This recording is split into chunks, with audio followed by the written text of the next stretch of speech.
Virat, you must be relatively pleased with what you're seeing out there in the middle. It looks a lot different to what you had in Cape Town. I don't think so. I mean, it looks like a really lively pitch, and exactly what we expected it to be, and we actually wanted it to be that way, so that both teams are into the contest, provided they play some good cricket. So we're pretty happy to see the wicket, how it behaved in Cape Town. That gave us many opportunities to stay in the game and make comebacks whenever we were put under pressure also. So yeah, look, this pitch will again test us to play our best cricket, and that is something that we're looking forward to. Virat, over the last 25 years, Indian batsmen have gone across the world and made a lot of runs, including yourself. But in 35 innings in South Africa, India have crossed 400 only 4 times. What is it about South African conditions that tests batsmen so much more than, say, elsewhere around the world? I think, as I said, in the arrival press conference as well, that one must not get surprised by the bounce here. You have to maintain composure when you get sudden change of bounce, which you experience in South Africa. There are other pitches that bounce around the world as well, but here bounce can be steep, and it can be quite steep from length also. So I think those are things that you need to mentally tune yourself to get over and adjust to, and accept that this is going to be a major part of batting in South Africa. So last time as well, when we came here, we all experienced that in the ODI series initially. But by the test matches, I think we were all well equipped, and we knew exactly what the wickets were going to behave like. So we played them much better. So yeah, as I said, the first game gave us a lot of exposure to that. Still, having said that, this pitch is going to be pretty similar in terms of pace and bounce. But I feel definitely the batting order, through the mistakes that we committed in the first game, and through the experience that we gained in the first game, we're certainly in a much better shape to counter their bowling attack in this game. Uncut.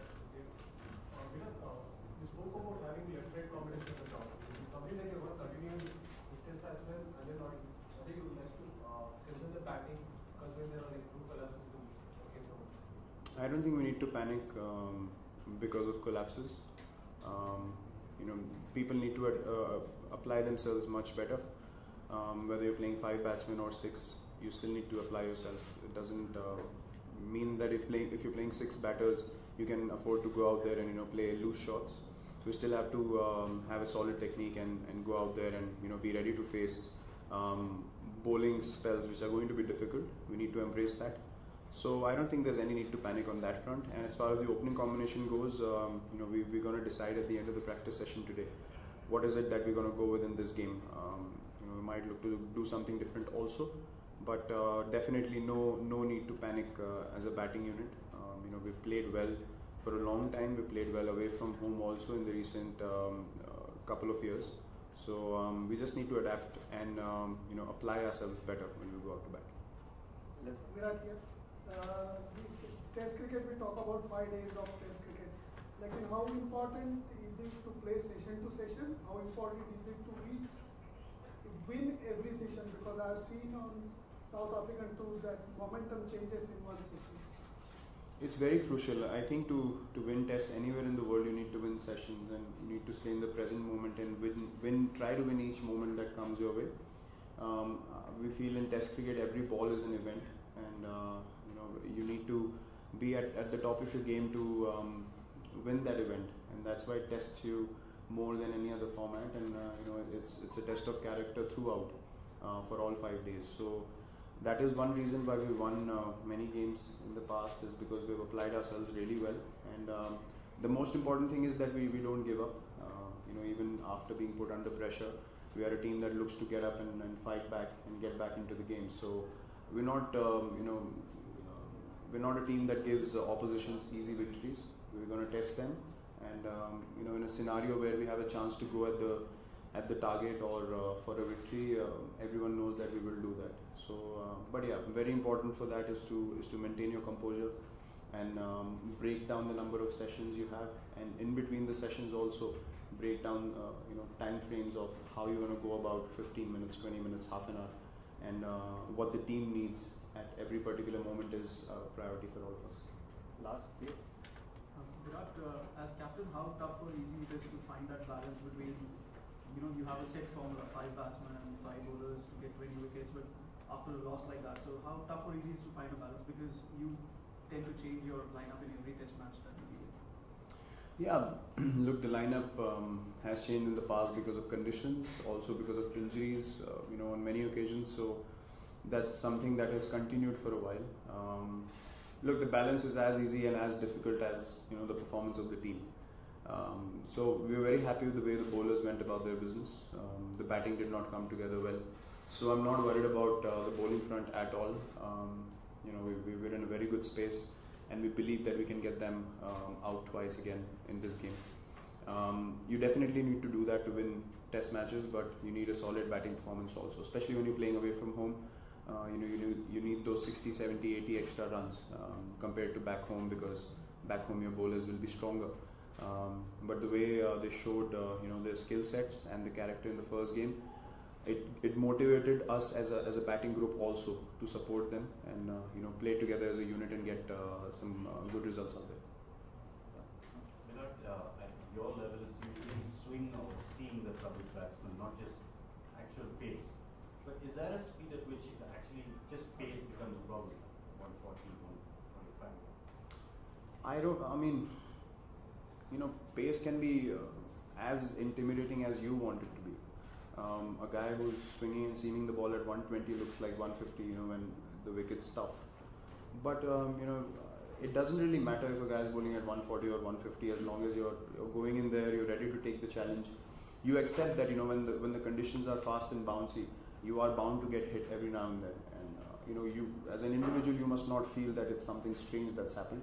You must accept it as a part of, playing in conditions that are not your own. And going about your business again, I think what's very important is to show character and to show positive attitude out in the middle. That's what matters. The moment you do that, your body immediately starts moving well, and then the pace does not seem as quick as when you're not mentally there. So I think it's just a mental adjustment. Pace is something that a lot of us have gotten used to playing at the international level, so that is not something that really troubles people. Many times if a guy is bowling a good spell, that's a different scenario, but it's all in an individual's head. Last four. After the Cape Town test, you specifically used the word intent when you spoke about the batsman. Can you elaborate on, going into another game? Can you elaborate what was going on in your mind? For now, or? Yeah, after the Cape Town test, you used the word intent, and you said that a batsman had to show more intent, show more application. I think intent, it doesn't particularly mean that you need to go out there and start playing shots from ball one. Intent is there in a leave, intent is there in defending the ball as well, intent is there in being vocal about calling out there in the middle. All those things count as intent. Just the way your body language, the way you're thinking about the game, it gets portrayed in your body language, and people can tell whether you're playing with intent or you're not. So there will be tough moments, but I think even the tough moments one needs to overcome through intent. Even defending the ball or leaving the ball, you need to have precise footwork to do that, and that only comes with a clear head and a positive intent in your head. So that's how I look at things. Even if I'm looking to leave the ball, it should be with intent. My stride should be big enough to leave that ball or defend that ball. So in my head, I'm feeling positive about those things as well. Being positive does not mean you're scoring runs every ball, but it's understanding that you're in control of what you want to do. So that's how I break down intent. Finally, Virat, you've spoken about how the bowlers have done a beautiful job, and you've said that this looks like a lively wicket. So has the thought come in of including another batsman instead of a spinner maybe? Look, all kinds of situations are possible. You need to weigh every scenario that you want to go in with. What are the pros and cons that come along with it, and then finally come to a conclusion that feels balanced among all the situations that you're thinking of. So yeah, as I said, there are all kind of possibilities here. We have looked at how the games have panned out in the past as well here, and how many overs have been bowled by spinners and fast bowlers. But as I said, it's again a good sign to see the pitch being lively. purely because our batsmen are willing to take up that challenge again, and the bowlers, anyways, as I said, are looking forward to doing the same job that they did in Cape Town also. So yeah, we'll be still to talk about the different combinations that we can go in with.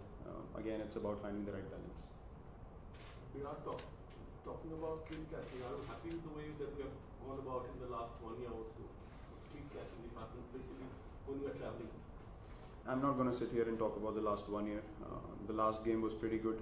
Apart from one drop catch from Shikhar in the first innings, which also we looked at as a team, and we want to plug in all those gaps. But I think the catching in general was good. Rohit's catch on day 4 was a momentum change for us, and they had a collapse from there on. So we're only going to focus on the positives. What's happened in the last year does not matter. What matters is what we're going to do from tomorrow onwards to try and win this test match. Virat, you always said that when the team under pressure, the players enjoy this kind of situations. There was always in the 1 days. For 1 day sustaining that kind of intent is good, but for 5 days, is it difficult to sustain for 5 days of absorbing the pressure and being competitive? It's difficult as long as you want it to be difficult. I feel you have two options: either you want to go out there and compete, or you don't. And if you don't, everyone can tell. People can get to know in 5 minutes whether you want to be out there or you don't. So it's a very individual thing. We leave it to the individuals to be responsible and prepare. We're playing international cricket. You're representing our country at the highest level, and everyone should be responsible enough to understand that they need to prepare in a way that they go along with the team's momentum. So we should be good enough to have that character to go out there and compete and show intent for all 5 days. I think we did that in the first game also, although we were put under pressure. But the way we came back shows that we're willing to go in and work extra hard if we're put under pressure. So that's something that the individuals have done for a long time now, and I certainly believe that they will keep continuing to do that. Final one. Virat, how close is Ajinkya Rahane, your vice captain, from returning into the side? I know you talk a lot about selecting on form, but also the balance and good travel and overseas conditions. How close is he to playing towards that team energy and you're talking about now? It's funny how things change in a matter of weeks, or maybe just about 5 days. Before the first test, no one, thought that he should be in the 11, and now suddenly, people are looking at the other option. So, look, us as a team, as I said, it's all about finding the right balance. If players fit in the kind of balance that we want to go in as a side, then they will fit in. So, we certainly don't go on opinions that are created outside, and top of the town and all those sort of things. So, yeah, but look, he's a quality player. He's done well in South Africa, all conditions actually away from home. He's probably been our most consistent and solid player away from home. I explained the reasons why Rohit started ahead of him, but I'm not saying that Ajinkya cannot or will not start in this game. As I said, possibilities are all open at this moment, and we shall decide after practice.